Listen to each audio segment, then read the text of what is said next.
It's time for this week's episode of Brandon Sports Talk, featuring in-depth interviews from those who are trending in the world of athletics. And now, here's the host of Brandon Sports Talk, Brandon Pate.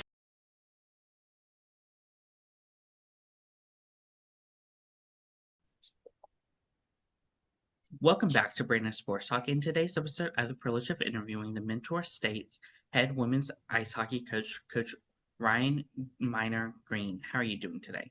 Good, yourself, thank you. I'm doing good. Can you talk about how you knew that you want to get started in coaching in college women's ice hockey? So I competed at Minot State as a student athlete as well as Dakota College of Botano. I was still had some school left to finish out at Minot State, and I wasn't ready to give up that dream yet.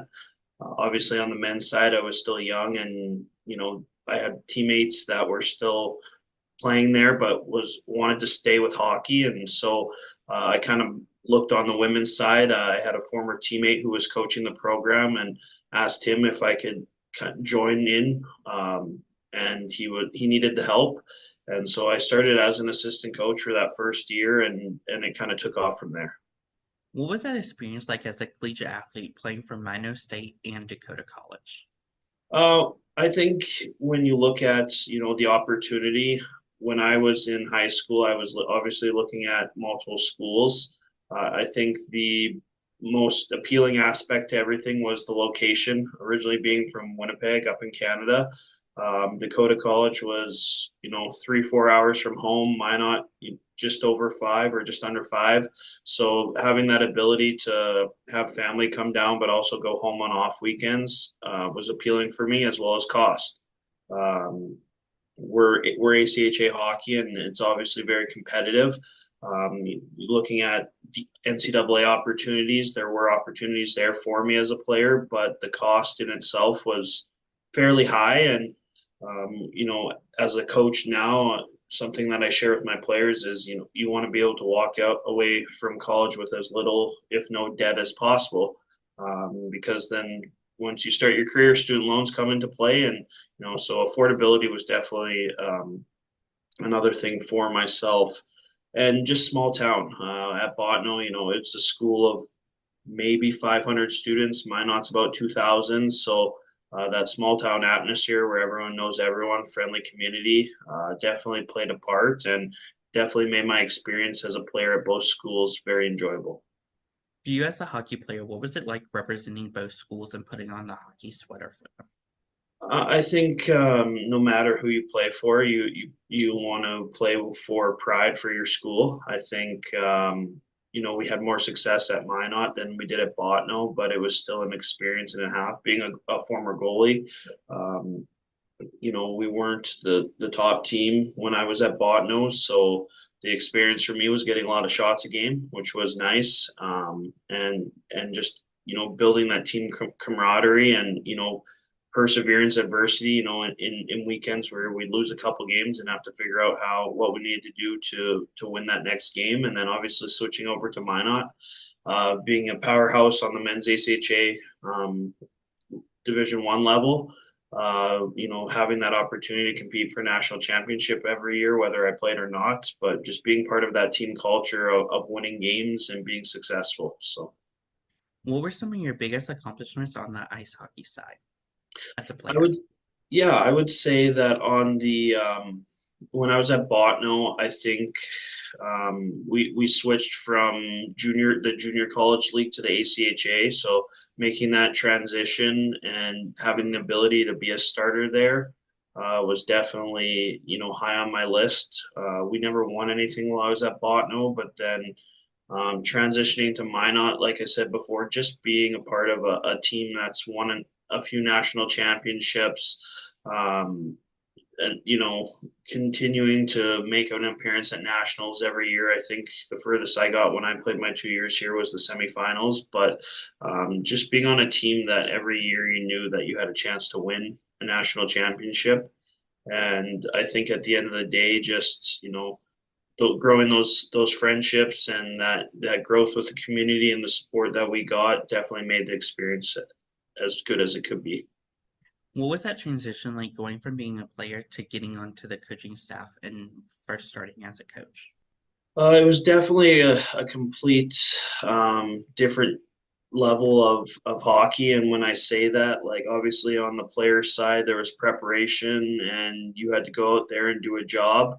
Whereas when you switch to the coaching side, you have to prepare, but you have to prepare for someone else to go out and execute a job and be successful. So I think, there was almost more pressure in the sense of having to do enough to make sure that the team was prepared so that they could go out and be confident on the ice versus, if something didn't go right as a player, there was self accountability, and there still is on the coaching side, but at the same time, like you can give your players a game plan and an expectation, and at the end of the day, you can't control what happens because they're the ones playing, not you. So I think that was a big transition for me. Obviously, switching from men's to women's was another thing that I had to adapt to and learn. And again, I came in as a very young coach, but at the same time, there was growing pains there. But just having that, becoming almost a authoritative role model figure was something that I had to get used to.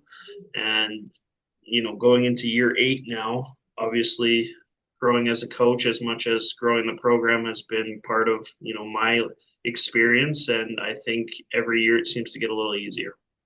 What was that transition like for you going from the men's side of ice hockey to coaching on the women's side and being the head coach for the women's at your alma Yeah, mater? yeah. Obviously, you know, I had the opportunity to stay in Minot. I met my wife here, and we chose to stay in Minot. It's a very friendly and very welcoming community in the sense of no matter where you go, you're gonna run into someone and everyone's big sports fans in Minot. So I think the opportunity to stay in Minot was definitely high on my list. Switching over to the women's side, kind of like I said before, like it's a completely different type of hockey. Obviously, we still play a very fast physical game, but there's more skill involved in it at times when it comes to making plays versus just going into a corner and hitting somebody. Um, but I think at the end of the day, it was the right fit for me at the time just because I was still young. And, on the men's side, most players come into college at 21 and graduate when they're 25, whereas on the women's side, they come in out of high school at 18, and I was 22 years old. So it would have been probably wouldn't have worked, or I wouldn't have had that opportunity to kind of be a leader as a coach on the men's side being so young, whereas I had a bit more of an age gap on the other side with the women's. So What was that feeling like becoming the head coach for the first time and coaching on the women's side?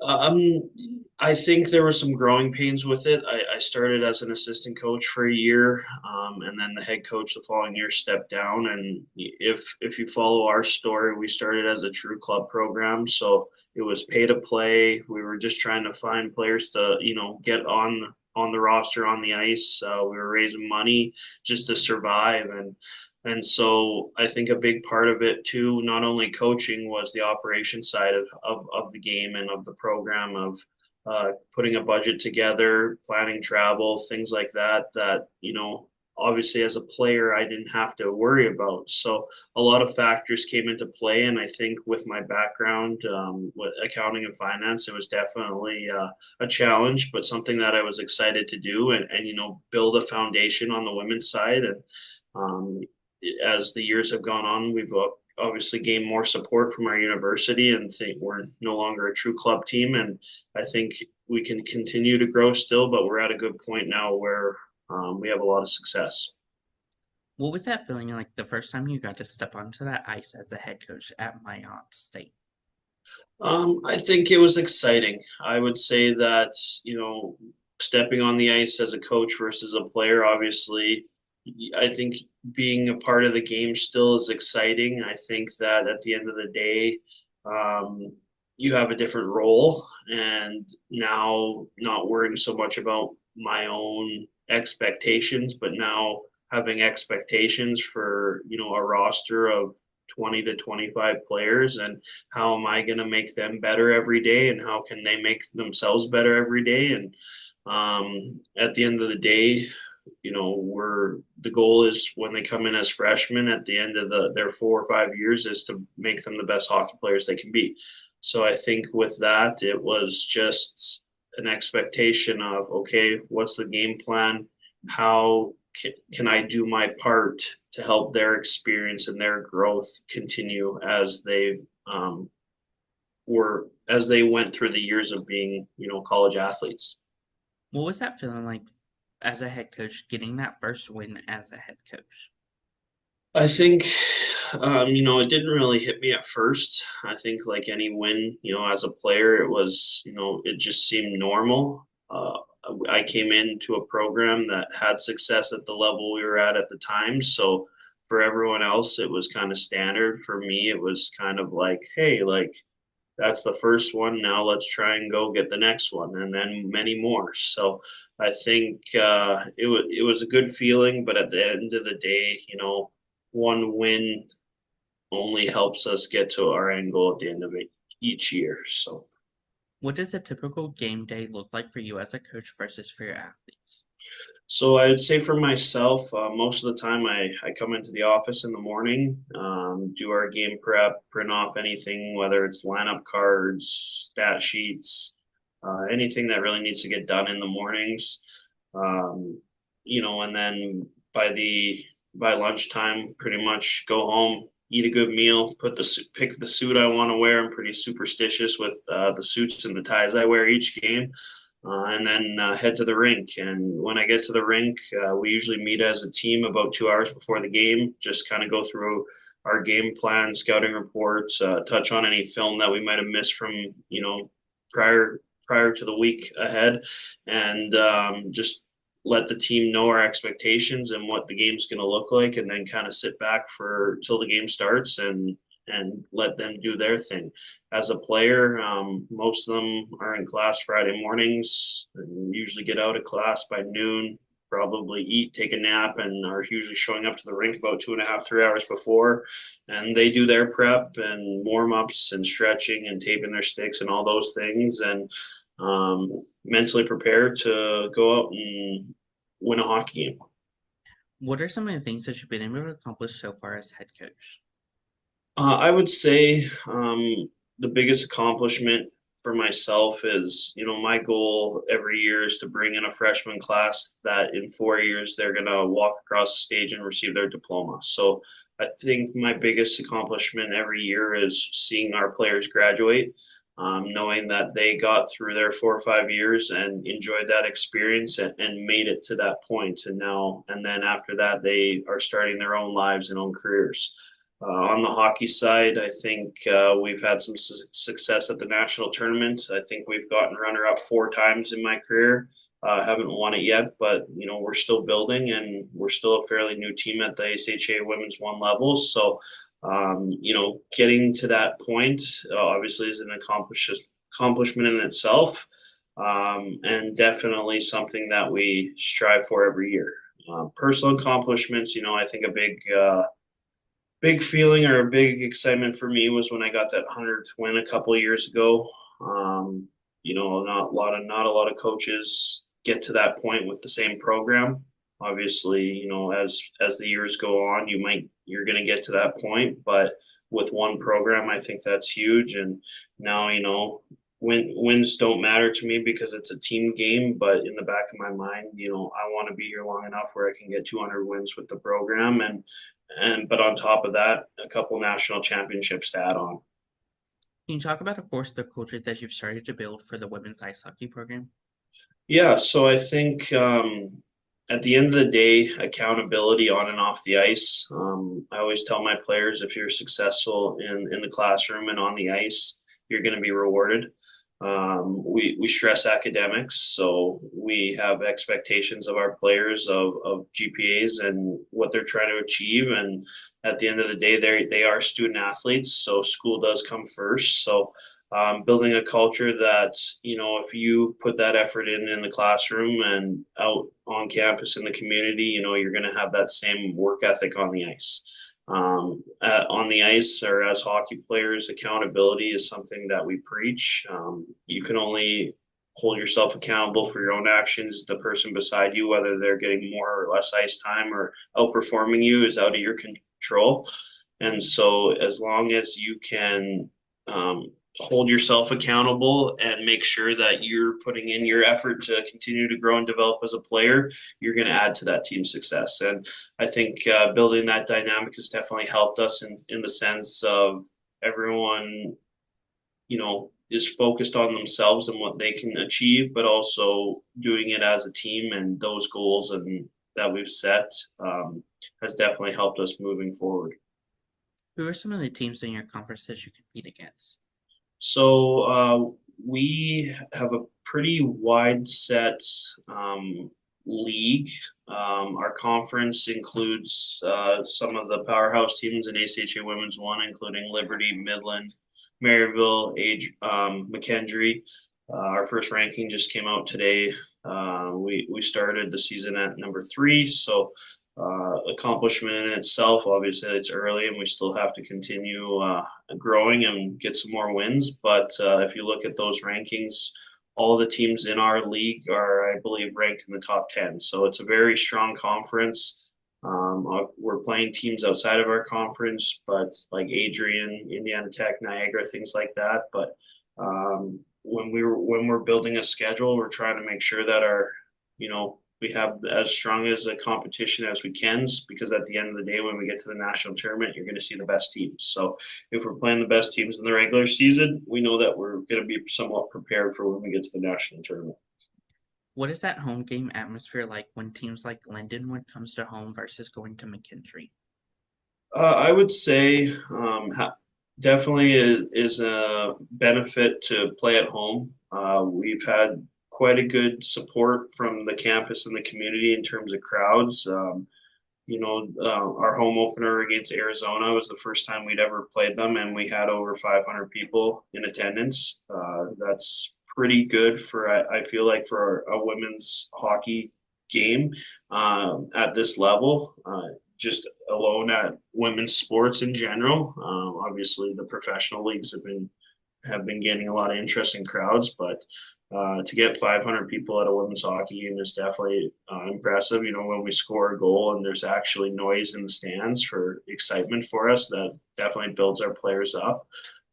Traveling, can be difficult because, again, whether it's bus or flight, you have to be able to get in that right mindset and make sure your body's ready to go. And you're also competing against a team that has a home crowd and home fans, and there's a lot of things out of your control that you shouldn't have to worry about on the road, but sometimes come in the back of your mind versus being at home where you're a little more comfortable. What is that home game atmosphere like?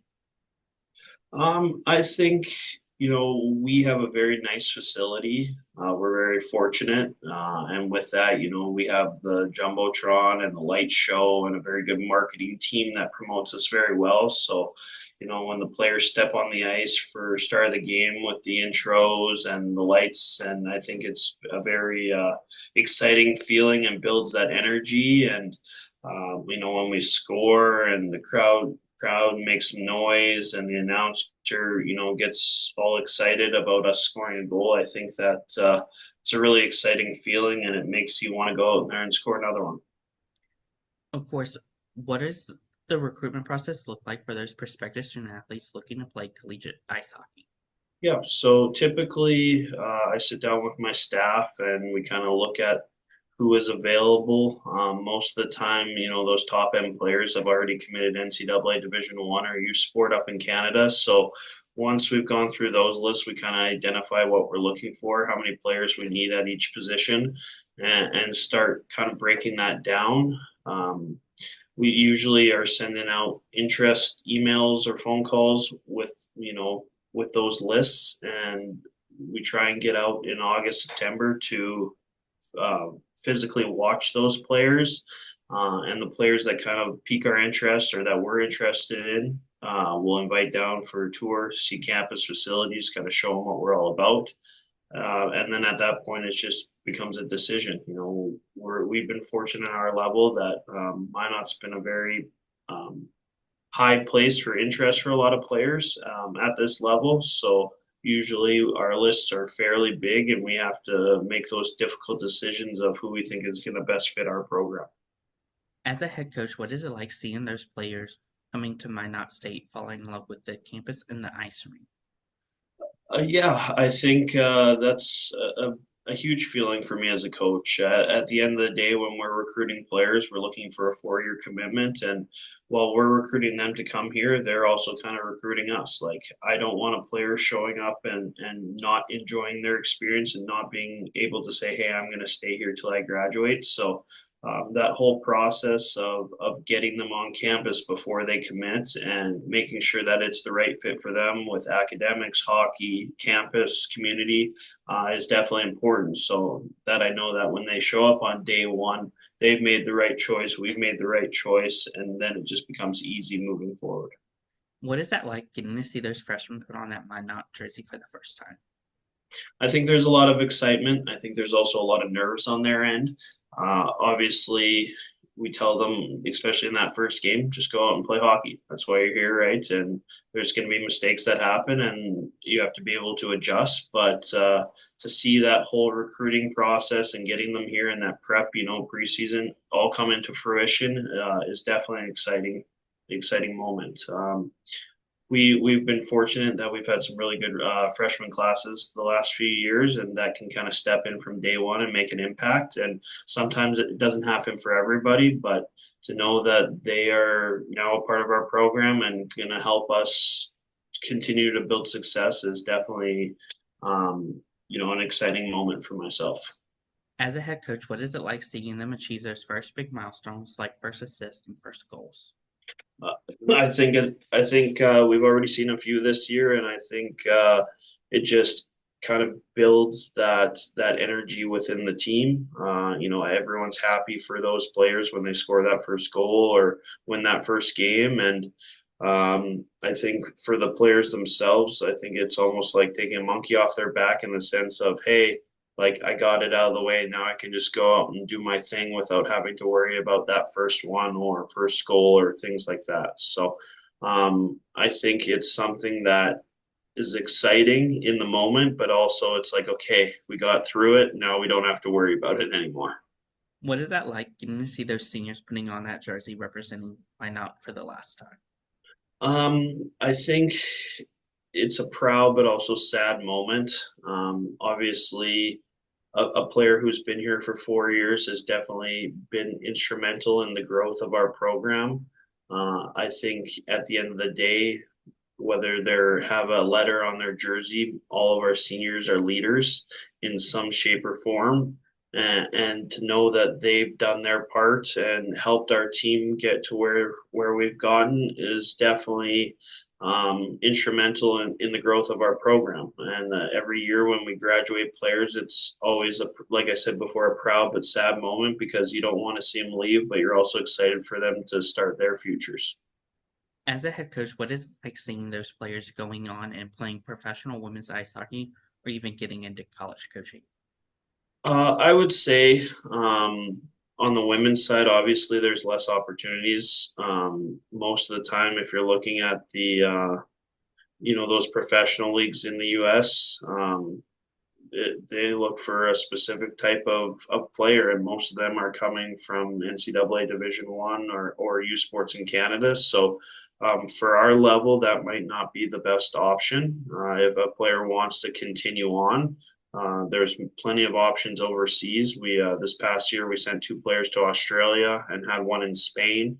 And so there is that opportunity to continue on. At the end of the day, most of our players are looking to enjoy and play their 4 years of competitive hockey and get a degree and then start their lives outside of hockey. But there's nothing wrong with continuing on if they choose to. On the coaching side, I would say um, I hope that our staff in those 4 or 5 years have mentored and been good leaders to our players where if they choose to coach at any level that they have that experience in terms of communication, guidance, leadership, planning, that they can go out and execute, you know, to the best of their abilities. What was that experience like for you as a head coach competing for the national championship in 2017, 18, 20, and 2024?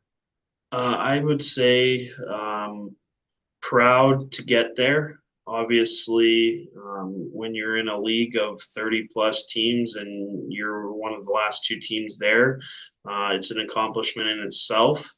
I think losing those games hurts a lot still, no matter when you think about it. But to say that our players got there and we had that experience and to showcase Minot State on that large of a stage is definitely important to me. And so at the end of the day, we did the work to get there, and now we just have to find that extra mile to get the job done, for sure. What are some of your future plans for the women's program for Minot State? I would say just growth. Every year we keep trying to bring in a better freshman class than the year before. We continue to build. Our goal is always to be, a top three team at our level, and get to the national tournament. And when you get to the national tournament, it's kind of a new season, and anybody can win. So we're preparing on and off the ice to get to that point where we're playing 4 games in 5 days, and at the end of the day, our goal is always to win a national championship. What advice would you give those incoming freshmen entering their first year of college women's ice hockey? I would say take it all in. It's a new experience.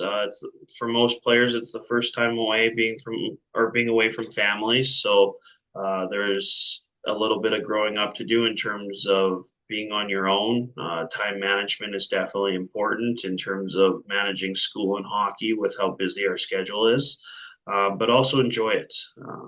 There's a lot of time in the day where uh, there's opportunities to get involved with clubs and events on campus and just enjoy being a college student. Hockey and school are obviously our first priorities, but we also want them to have that experience where they can say that they enjoyed themselves while they were here. What advice would you give those college juniors transitioning into being seniors and leading the program? I would say just take it all in. Obviously, they've been here long enough where they know the expectations of the team, and in that final year, not to put pressure on themselves, right? They've worked to get to that point, and now it should come easy or simple for them where they can go out there and just play and enjoy themselves. I think you put more pressure on yourself when you're in your freshman sophomore year than you do at the end. Now you still have to compete and work to get what you want, but at the same time, I think there has to be some type of enjoyability factor as a senior, knowing that this is kind of that final last hurrah. What advice would you give those players looking to get into coaching after their playing career? I would say if that's the option that they want to pursue, it is a very time rigorous and demanding job or position, but at the same time, very enjoyable in the sense of what you see come to fruition, whether it's players graduating, those wins. So you have to have patience. You have to be able to manage different types of personalities. And as long as you're willing to just take a step back and kind of assess things before jumping in head first, usually things are pretty easily manageable. What advice would you give those head coaches looking to build their own program and build their own legacy? I would say it takes time. You can't build a program in a year. Over my 8 years, every year we've had to do something or build on something that to make it better.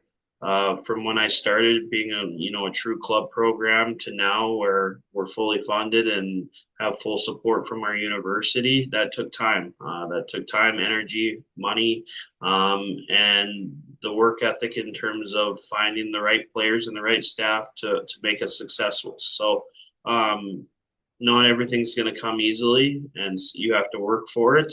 But at the end of the day, sometimes time is your best friend in terms of growth. That's great advice. Where can my listeners find you at on social media along with the program? So for our team, you can follow us on Instagram, Twitter, and Facebook. Our handle is MSU Beavers, WHKY. And then for myself, I believe I'm on Twitter, and it's R minor MINER 34. So we appreciate the support and look forward to jumping into this season and having another successful year. Thank you again, Coach Ryan Minart, for your interview, and best of luck in your future at Minot State as the head women's ice hockey coach. Thank you very much. Thanks for having me. You're welcome. You can find Brandon Sports Talk on Instagram at Brandon Sports Talk, Twitter at Talk_Brandon, and you can find me on YouTube at Brandon Sports Talk. Don't forget to like, comment, and subscribe. Thank you again, Coach Ryan Minart, for your interview, and best of luck in your future. Thank you. You've been watching Brandon Sports Talk. Please feel free to like, share, and subscribe to Brandon Sports Talk on social media and on YouTube.